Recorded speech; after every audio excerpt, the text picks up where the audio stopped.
خلاصہ کلام نے ایک تو ہمیں یہ بات سمجھنی تھی کہ یہ مہینوں کے نام اسلام نے نہیں دیے بلکہ پرانے چلے آ رہے ہیں.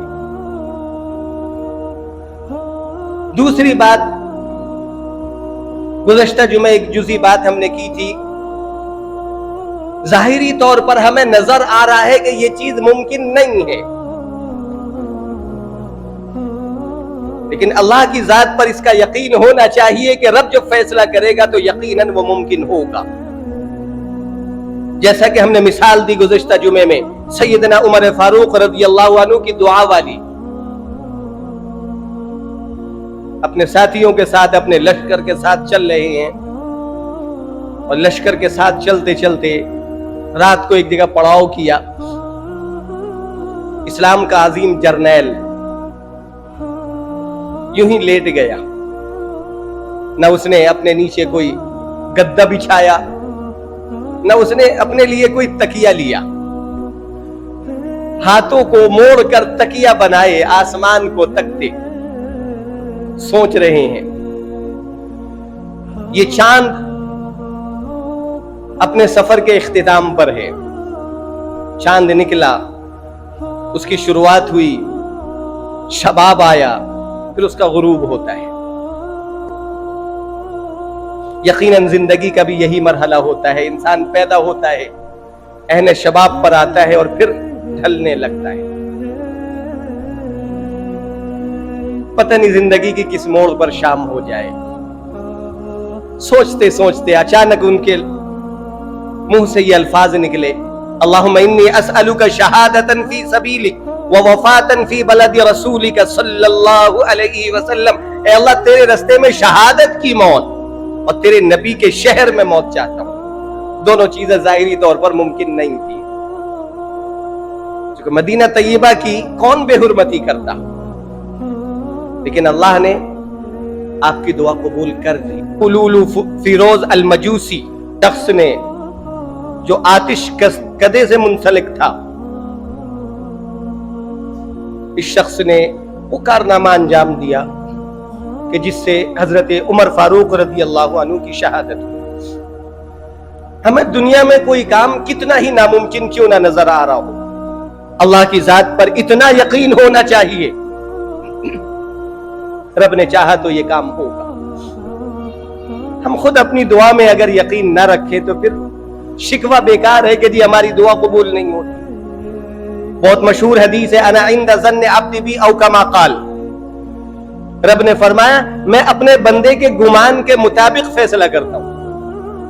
ہم خود ہی دیکھ رہے ہیں کہ پتہ نہیں ہماری دعا قبول ہوگی بھی ہے، کیسے ہوگا یہ؟ رب کے لیے کوئی کام مشکل تھوڑی ہے، لیکن جب ہم نے سوچا کہ پتہ نہیں یہ کام ہوگا یا نہیں ہوگا تو واقعی نہیں ہوگا. یقین کامل ہو. عبداللہ ابن دینار سفر کر رہے ہیں اور ایک جگہ دیکھا جنگل کے اندر پیاس لگ رہی تھی تیز. کسی اور بزرگ کا بھی ایسے ہی واقعہ ہے. ایک جگہ دیکھا تو کچھ جانور چوپائے کنویں سے پانی پی رہے ہیں اور وہ پانی اوپر تک آیا ہوا ہے. ان کی آہٹ ہوئی، وہ چوپائے بھاگ گئے، ہرن وغیرہ وہ بھاگ گئے. ادھر وہ جانور بھاگے اور ادھر وہ پانی نیچے اتر گیا. آسمان کی طرف نظریں اٹھائی، اللہ تو بھی کتنا بے نیاز ہے. چوپائے جب پانی پینے کو آئے تو پانی اوپر آ جائے، اور انسان جو اشرف المخلوقات ہے وہ پانی پینے آئے تو پانی نیچے اتر جائے. رب نے ان کے دل میں یہ بات ڈالی کہ میرے بندے، اصل میں ان جانوروں کا بھروسہ مکمل ہماری ذات پر ہے، اس لیے پانی ہم نے ان کی ذات کے اعتبار سے جو ان کا بھروسہ تھا اس بھروسے کی بنیاد پر ہم نے پانی اوپر کر دیا. لیکن بندوں کی جو بات ہے وہ یہ کہ ان کا بھروسہ مکمل ہماری ذات پر نہیں ہوتا، بلکہ ڈول اور رسی کا سہارا بھی بیچ میں لیا جاتا ہے. یقین کامل ہو، یقین محکم ہو، پھر دعا مانگی جائے. گر جا سجدے میں اور مانگ دعائیں تو، گر جا سجدے میں اور مانگ دعائیں تو، تیرے رب نے کب تیری کوئی بات ٹالی ہے، تیرے رب نے کب تیری کوئی بات ٹالی ہے۔ وہ یقین تو ہو جب دعا کیا کریں، کامل یقین کے ساتھ، چاہے ہمیں وہ چیز ناممکن نظر آئے، لیکن اللہ کے لیے کچھ بھی ناممکن نہیں ہے۔ ماہ محرم الحرام کی جزئی باتوں میں سے، خلاصے کے اعتبار سے کچھ اور باتیں ہیں، مجھے ایک اور ابھی بات بتلانی ہے، وہ بات رہ جائے گی انشاءاللہ، وہ باتیں بھی پھر جزئی طور سے ہم خلاصہ کلام میں آگے کریں گے۔ شہادت کے تعلق سے، شہادت حقیقی، شہادت معنوی، جس کو ہم شہادت حکمی بھی بولتے ہیں، شہادت کی قسمیں،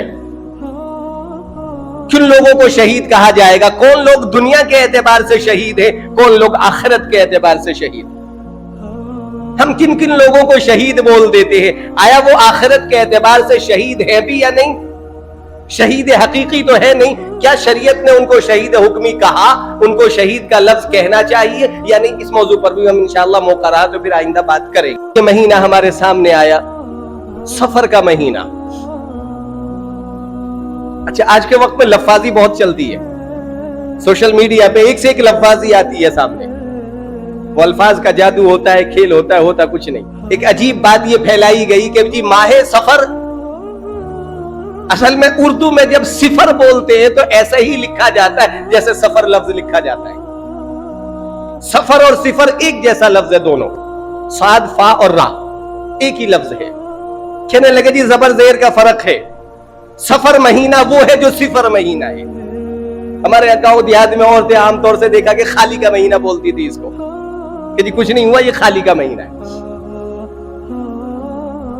لیکن دوستوں نے ایک بات اور پھیلائی کہ جی سفر کا مطلب صفر، یعنی اس مہینے کے اندر کوئی خیر ہے ہی نہیں، یہ مہینہ تو پریشانیوں کا، یہ مہینہ تو بلاؤں کا۔ ہمیں عقیدے کے اعتبار سے اس بات کو صحیح کرنا ہے۔ جب اسلام نے اس مہینے کا لفظ استعمال کیا تو خالی سفر نہیں کہا، زمانہ جاہلیت میں اس مہینے کو سفر ہی کہا جاتا تھا، پہلے سے یہ مہینہ سفر تھا۔ ان لوگوں کا عقیدہ تھا اس زمانے میں، ہمیں جب تیز بھوک لگتی ہے تو پیٹ میں کچھ درد کا احساس ہوتا ہے، وہ کہتے کہ پیٹ میں کچھ کیڑے ہیں جو بھوک کی حالت میں کاٹتے ہیں ہاتھوں کو، اس سے پیٹ میں تکلیف ہوتی ہے۔ ان کیڑوں کو انہوں نے نام دیا سفر کا۔ کہنے لگے جیسے وہ کیڑے نقصان پہنچاتے ہیں، ان کا نام سفر ہے، ایسے یہ مہینہ بھی نقصان پہنچاتا ہے۔ اسلام نے اس عقیدے کو غلط قرار دیا۔ اسلام نے کہا کہ یہ مہینہ خالی سفر نہیں ہے، وہ پیٹ کے کیڑوں کے نام پر یہ نام نہیں ہے، بلکہ سفر المظفر ہے۔ یہ مہینہ وہ ہے سفر جو کامیاب مہینہ ہے۔ اب ہم دیکھیں ہمارے یہاں اگر یہ بات ہے موجود، گھروں میں آپ مذاکرہ کریں گے چیز آئے گی سامنے، بہت سی چیزیں اس مہینے میں اس کو کہتے جی وہ کامیاب ہو ہی نہیں سکتی، شادی بیاہ کا مرحلہ ہوا تو جی وہ صحیح کامیاب ہو ہی نہیں سکتا، آپس میں کبھی نہ کبھی توڑ ہو جائے گا، جی مت کرو اس مہینے میں، کاروبار کبھی سکسیس ہوگا ہی نہیں۔ اسلام نے یہ عقیدہ نہیں دیا، کرنے والی ذات صرف اللہ کی ہے۔